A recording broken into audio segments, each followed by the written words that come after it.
All right, we're going to start because there's a lot to say. I'm going to introduce myself. Good vach, everybody. My name is Marlene Kolangi. I am from Queens, New York. I am a fashion designer by trade. I own a bridal shop called K2's. It is a all-inclusive bridal shop in the heart of Queens, and I'm really only 25, but I'm in business 24 years.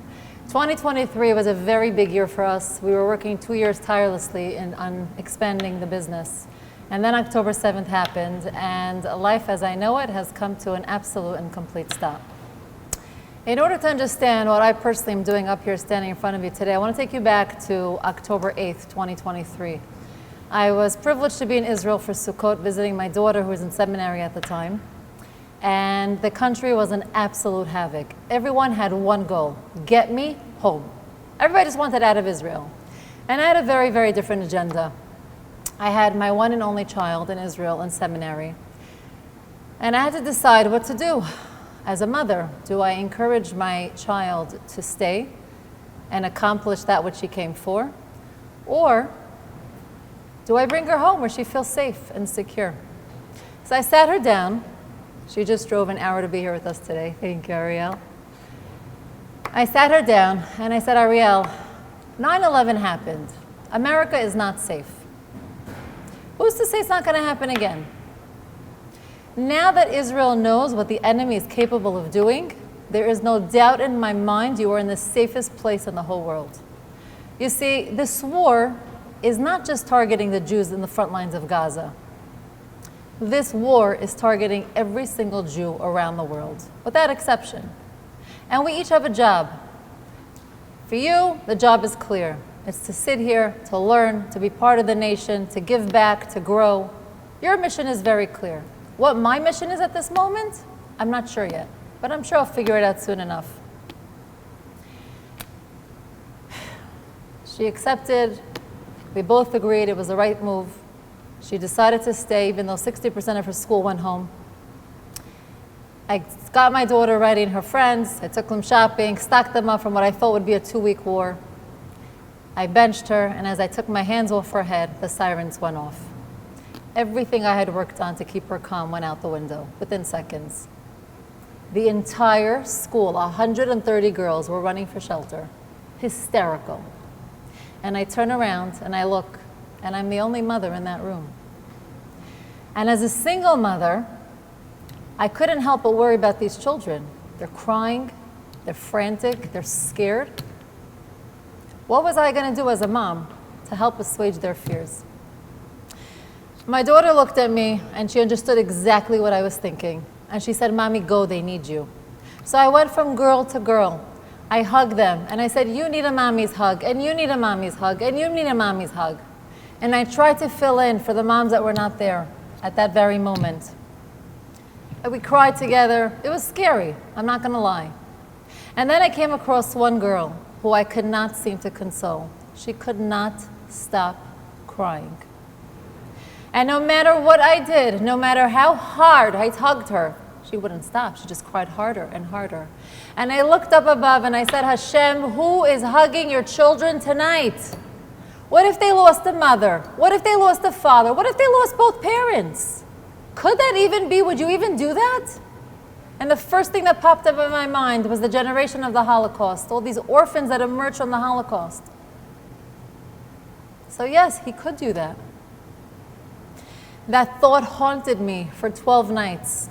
I hugged my daughter, I said goodbye, and I said, I'll be back sooner than you know.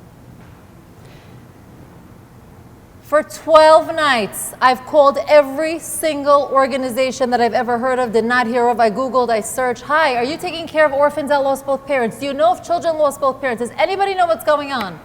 And the answer unanimously was, I'm not doing anything. I'm overwhelmed with what I have. I can't take on more. Maybe try this, maybe call here, maybe call there. Nobody. Not one organization was able to say, we are here fully for the children who lost both parents.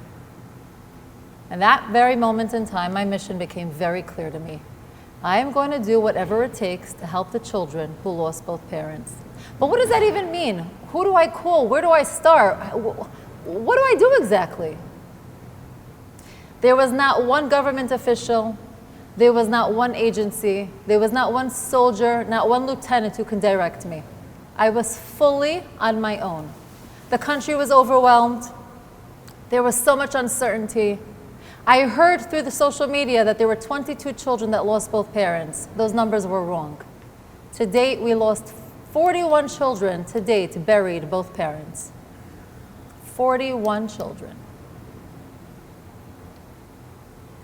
I had one mission. I'm going to help provide financial support for 6 months for each child who lost both parents. We'll give $1,000 a month until the government kicks in, until they get their act together. That's what we're going to do. How difficult could it be? Once I found out there were 41 children, it became a whole different ordeal. So I decided, and I make a joke, that I would make an excellent CIA agent because I did a lot of legwork on my own. And when parents were finally ready to talk, the new parents, the adoptive parents, the grandparents, I got up on a plane in December and I decided it's time. I'm going to meet the 11 children. I only reached 11 children. I'm going to meet the 11 children that lost both parents. And I'm going to do whatever I can to help.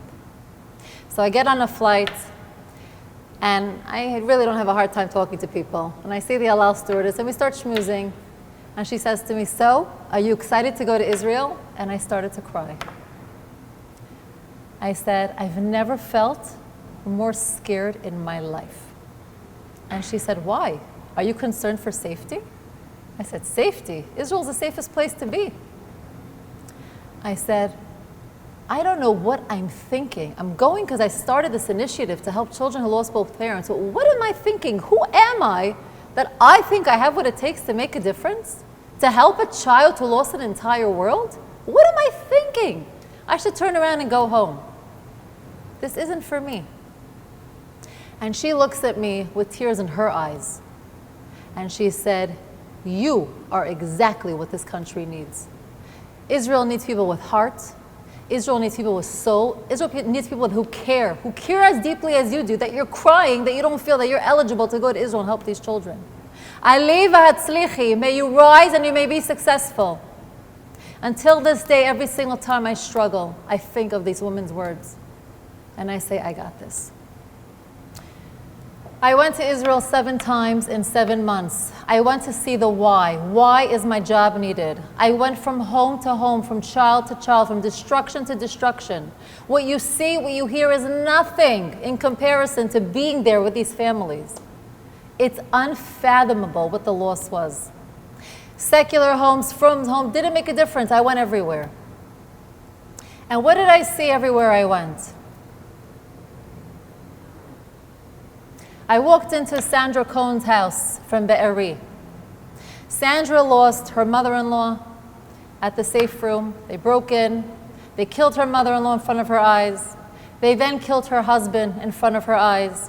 They then killed her 8.5-month-old baby girl that she was holding so tightly in her arms. They then shot her son, who's 9 years old now, with 2 gunshots in his head, who miraculously survived. And her 3-year-old, who was holding behind her for dear life, they missed because Sandra's 5'11". And then they shot Sandra.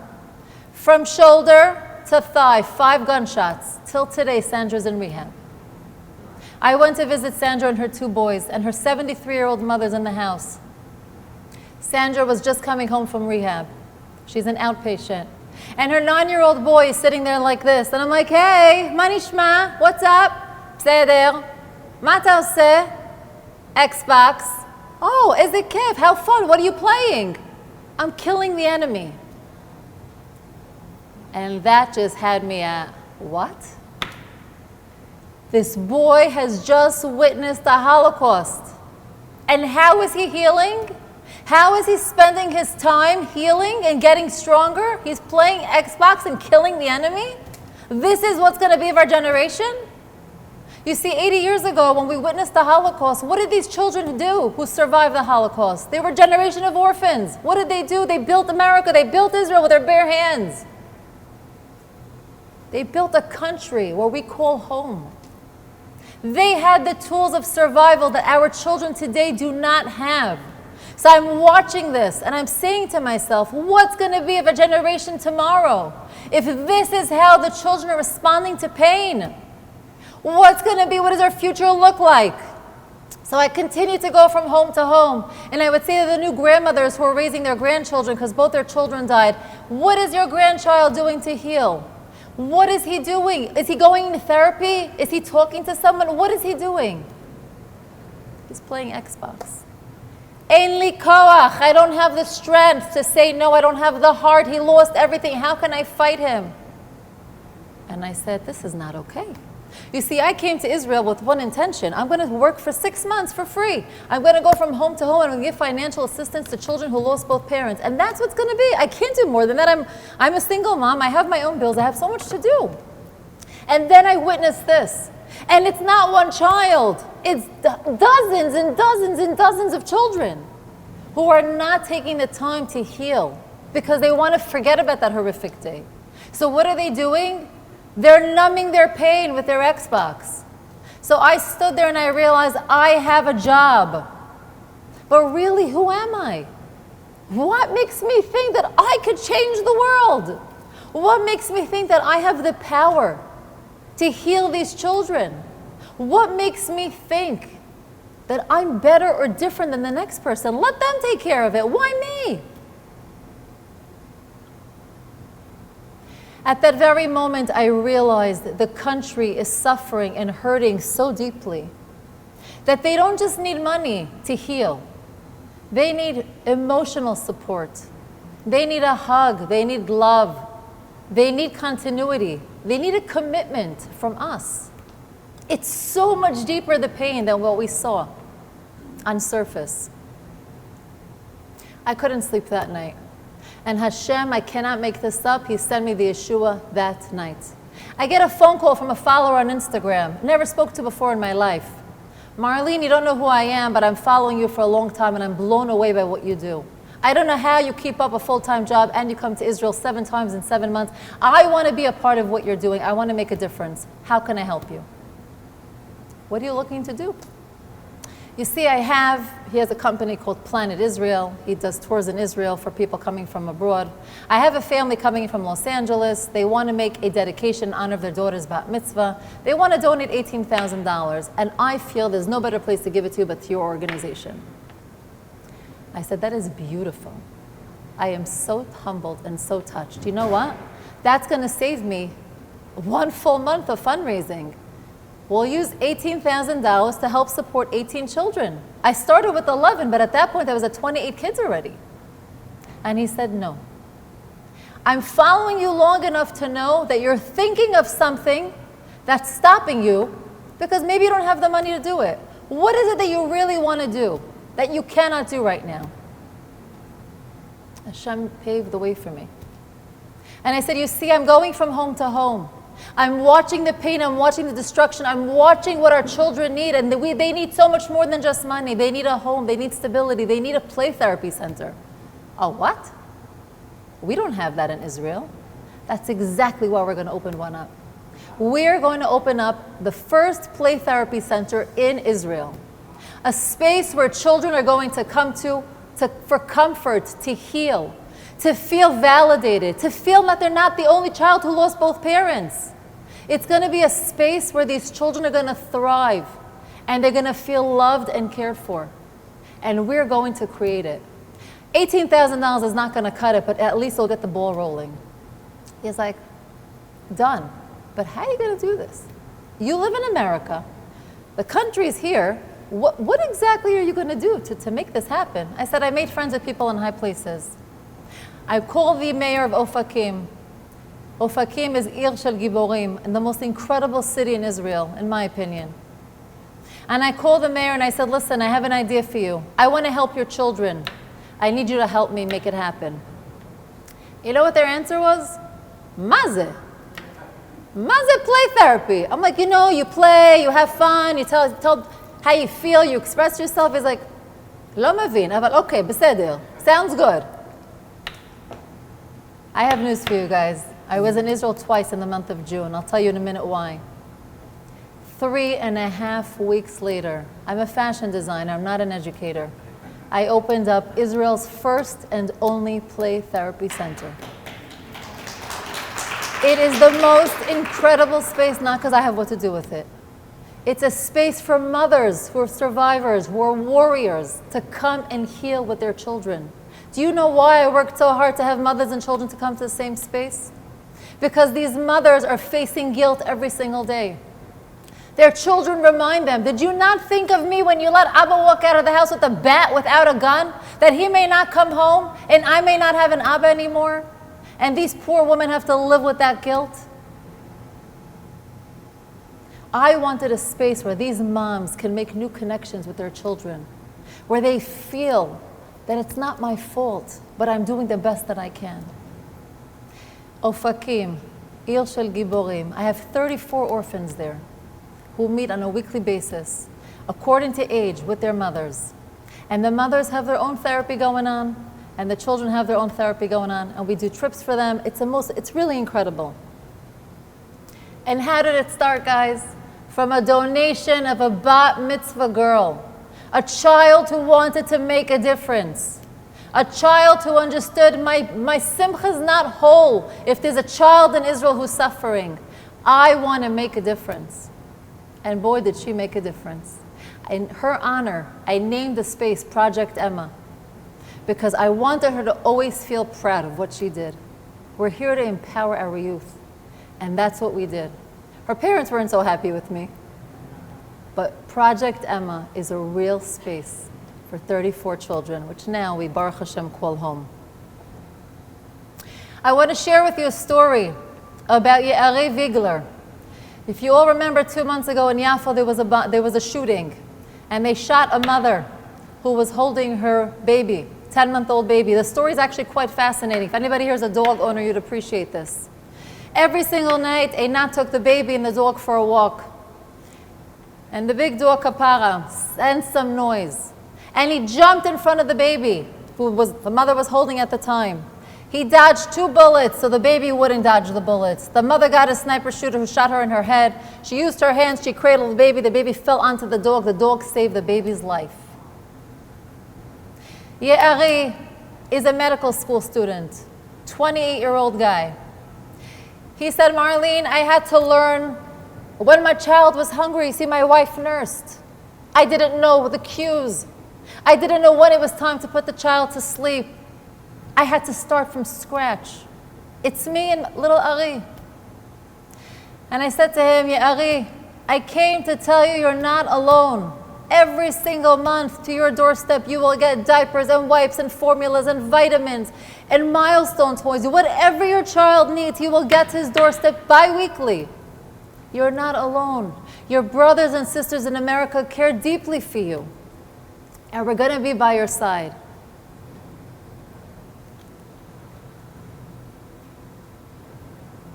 I want to share with you a story about the Baranes family.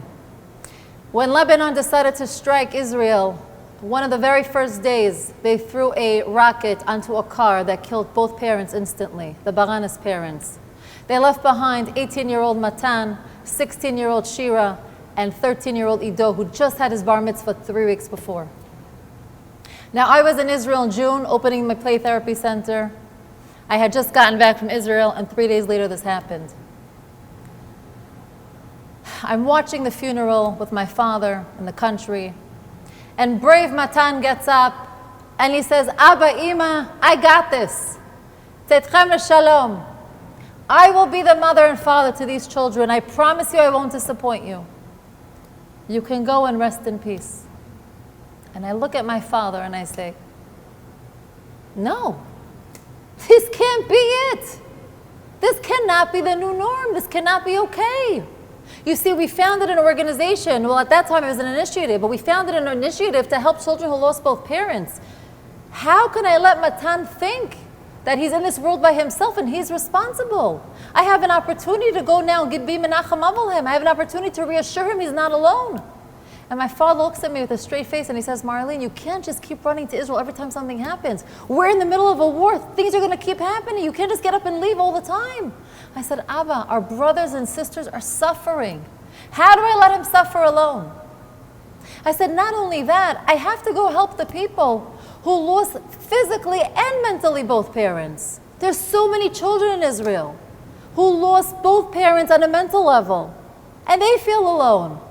I'm changing this organization from people who lost both parents to people who lost a parent. And I'm going back to Israel. And I called Delta, and 3 days later I was back. 6 days after I left, I was at the Baranis home. I landed Friday, Erev Shabbos. And if you've ever went to a funeral or a Shiva house in Israel during this time, it's all outdoors in tents. Government officials, politicians, everybody shows up. And here comes this American girl. I guess you can spot an American from a million miles away. Who are you? Please come in. What are you doing here? How can we help you? And I share with them why I came. And they introduce me to the children. And I walk over to Matan. And I say, Matan, I didn't come here to comfort you. Because there's nothing in the world that I can say to offer you an ounce of comfort. My heart is broken for you and for your siblings.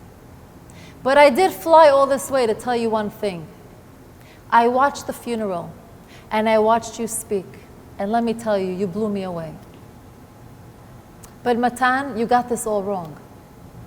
What happened is not on you, Matan. What happened is on Am Yisrael. It's our job to step in and take care of you, Shira and Ido. It's our job to be there for you. And he cries, and he looks at me, and he says, you could have just called. You could have just sent an email. You didn't have to come all this way to tell me this. Why did you come here? Please tell me why you're here. I said, Matan, I have a daughter your age. If this happened to me, I would want your mother or your father to be there for my child. So I came all this way to tell you, you're not alone. Till this very day, I speak to the Baranis family every single Friday. I just got back from Israel this past Tuesday. I just want to explain to you what my trips in Israel look like. I have 144 children under my belt. Children who lost both parents, children who lost one parent, children who have a father who's held hostage alive and dead in Gaza. We have 6 hostage families that we're very, very close with. 3 of our fathers were coming home the past 2 weeks. So I purposely scheduled my trip so I can finally go and meet our dads. When I'm in Israel, it's no longer vacation, hiking, dinner with the kids, have a great time. It's torment for me, to be honest. I spend 18 hours in the car on a good day. I go from city to city, from home to home, and I physically hand financial stipends. If I raise the money, I give $500 per child who lost a parent in gift cards. As I mentioned before, we have play therapy centers, so we're dealing with the kids emotionally as well. And what I do is I make connections with these families. I learn firsthand what they need and what's going on. So it takes me about 18 hours a day. I have a map, I have a routine, I go from city to city. This trip was a very hard trip. It was very emotional. It was very challenging because the situation in Israel is getting harder and harder and harder. We're 17 months in and the reality is sinking in very quickly. The Santa Clauses are stopping to come around and the reality is sinking in. I went to Kfar HaMaccabiyah. That's the rehab center where the hostage families hang out after they get discharged from the hospital. I went to meet 3 of our fathers, Ofer Calderon, Sagi Dekel-Chen, and Or Levi. Now mind you, it was very emotional because here they are. We've been praying for them with our heart and soul. We're doing everything we can. But I've been personally supporting their children all this time, so I know them deeply. I sat with Ofer for an hour and 54 minutes.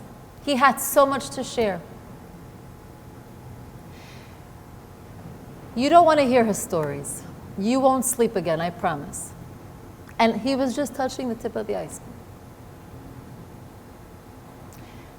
And he said to me, Marlene, I feel so grateful for people like you. I feel grateful to know that my children had someone like you. Even though it was just recently that you met them. But I am grateful for Jews like you. You're a practicing Jew, I'm not a practicing Jew. But I see in your eyes the love you have for us secular Jews. And I am so eternally grateful. I met Keith Siegel. And he said to me, what's your story? I said, my story, I'm just doing what needs to get done. And he said, I want you to know how much it comforts me to know that my friends who are not making it out of Gaza have Jews like you to take care of their children. Thank you for being here for Am Yisrael. And I said, you see, I'm no one special, Keith. I'm just a Jewish woman doing what needs to be done. Am Yisrael is in pain. We're badly wounded, very badly wounded. Am I just going to sit and watch everybody let the wounds take over, or am I going to do something about it? I said, I'm here, yes, because I care. But there's so much to do.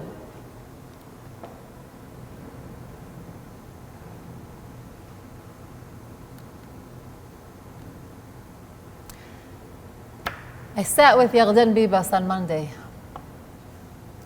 Now let me tell you, I came to him speechless. God manages to put the right words in my mouth when I need him to. And I see Yarden as I'm waiting for Eli Sharabi. I see Yarden and I start talking to him. He has a beautiful smile, genuine smile. And I said, Yarden, I'm speechless. I don't know what to say. I don't have what to say other than tears. We've cried tears for you and your family. My heart's shredded to pieces with you for your family. But I wanted to come here to say thank you. He said, thank you?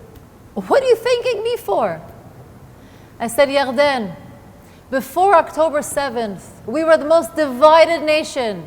We were fighting endlessly over stupidity. We were broken. October 7th happened. An entire family was abducted. In that abduction, you united us in prayer. You united us in hope. You united us with love. I never knew how deeply we can love one another. I never witnessed this my entire life. That's the power of you and your family. You brought Am Yisrael together in a way that we've never seen. And for that, on behalf of Am Yisrael, thank you. But furthermore, on a personal level, your family forced me to tap into my inner self, into my inner strength and say, what am I doing to fight this war? How am I bringing the Bibases home?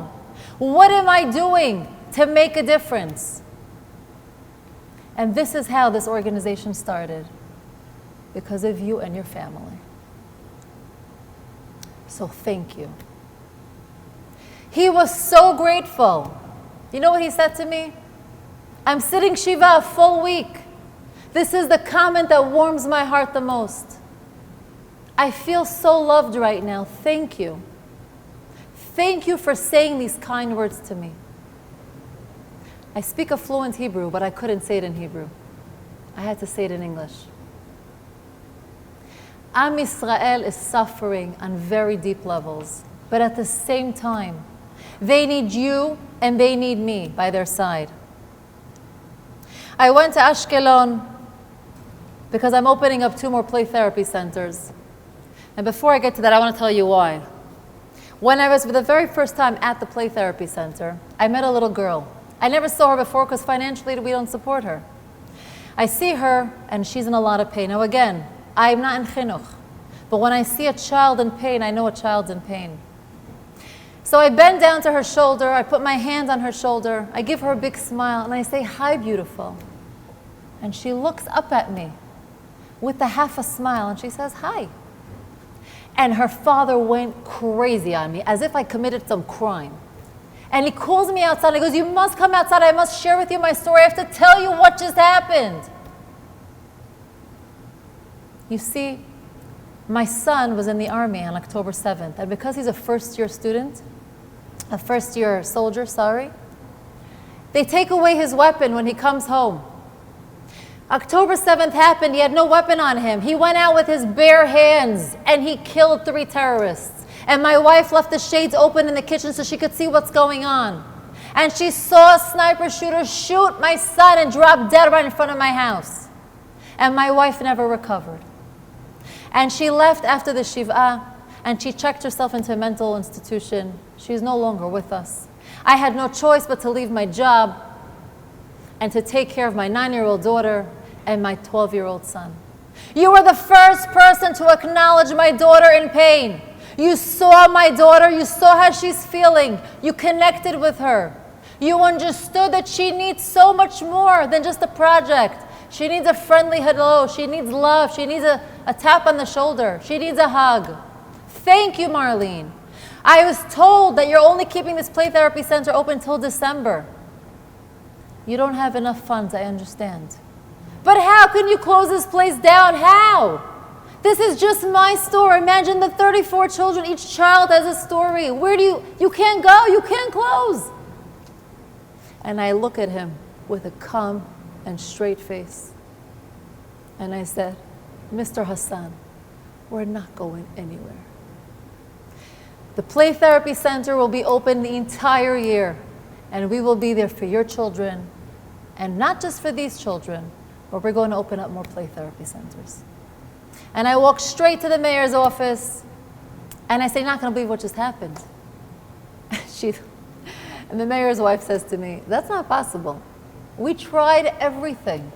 Nothing worked. This child is going to fall into a depression, and we can't stop it. I said, this just happened.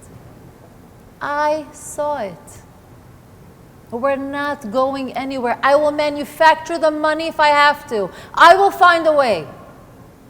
We're going to not just keep this play therapy center open, we're going to open up 2 more. One for the kibbutzim kids and one for the city center kids. These children need this.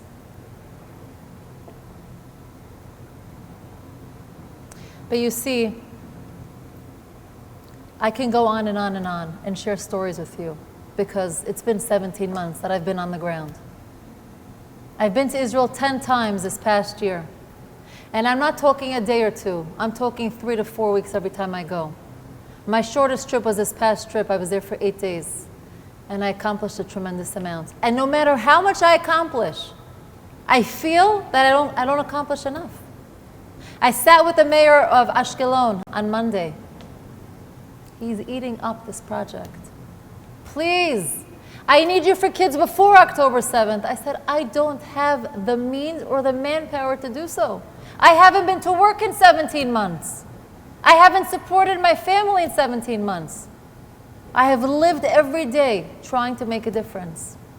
We're going to open up a play therapy center in Ashkelon for 59 children. These therapy centers cost me $100,000. But now it's double the size of my other one. It's going to cost me more. And we won't stop. And we're going to keep going. And I'm going to keep raising my $2 million budget to support these children. You see, why am I here today? I didn't call you all here to depress you. I'm here for the exact opposite reason. I'm here to show you that each and every person has it within them to make a difference. I had one intention, to 6 months to help. But I saw a need. And I saw that if I wasn't going to do something about it, nothing would get done. Don't assume the next person's going to take care of it. Don't leave it for someone else to do.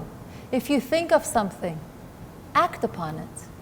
What's the worst case that's going to happen? You'll succeed or you'll fail. But when you're dealing with the klal, you don't give yourself room to fail because you realize they need you. And they need you, and you're capable of being there for them. This organization is not like any other organization for 3 reasons. We are the only organization across US and Israel who provides financial stipends on a monthly basis to the children who need it most. We are the only organization who opened up play therapy centers so that the children can heal from the inside out, so that tomorrow our generation will be healthy and productive and capable of leading. The best part of this organization, is what I'm privileged to do every single Friday. I personally call every single child every single Friday. I wake up 3:40 a.m. That's if I make it to bed. And I call every family until candlelighting in Israel. Hey, what's up? How was your week? How was your game? How was the horse riding ranch? What was your favorite part of the week? Tell me something good. What was hard this week? Every single child waits for that call. Every mother, every grandmother, every widow, every widower. I landed on Tuesday. I won't lie if I'd say about 70 or 80 messages. Did you make it safe? How was your flight?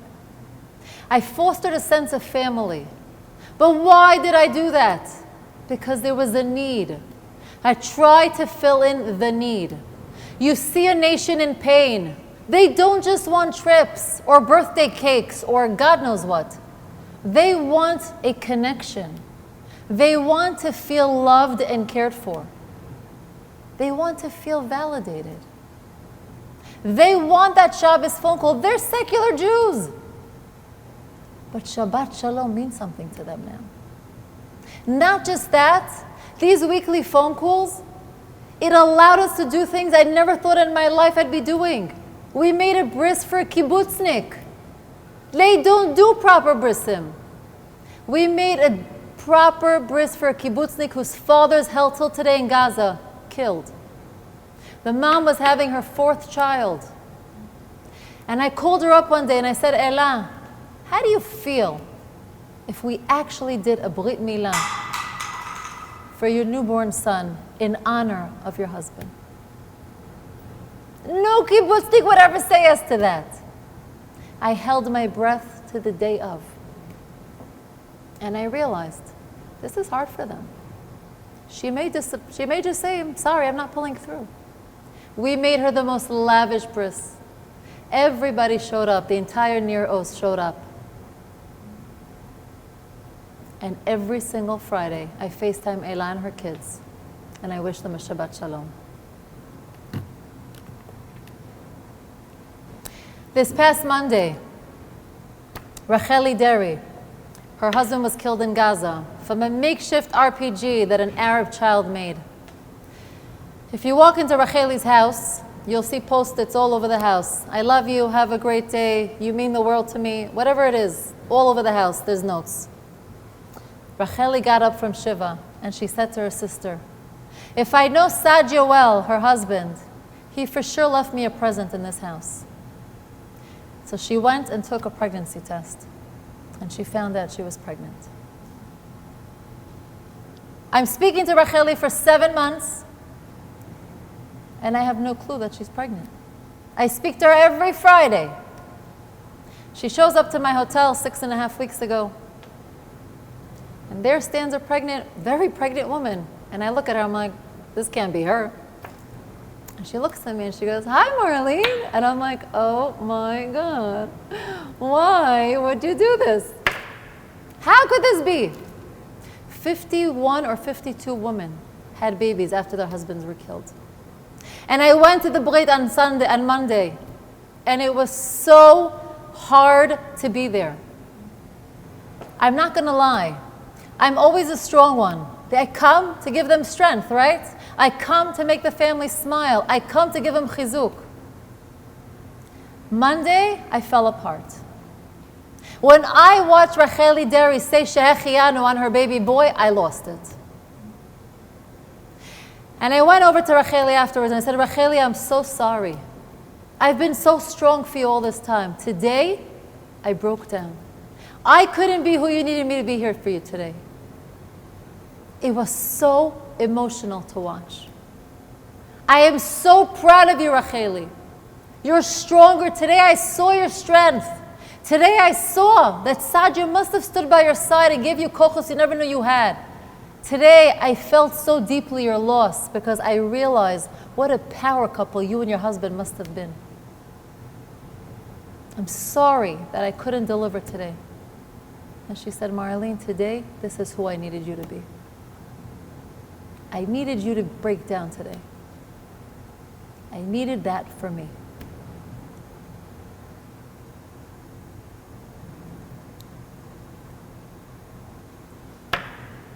Ladies, each and every one of us have a job. Each and every one of us have kochos. Each and every one of us have the ability. Imagine now hearing what you heard. If I didn't act upon my thoughts, if I didn't act upon what I thought Israel needed, what would be with these kids? Would they be going to therapy? No. Would they be doing well? No. Would they be in school? No. It's just a play therapy center. Wrong. It's changed them.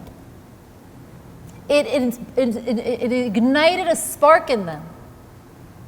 That's the power of one.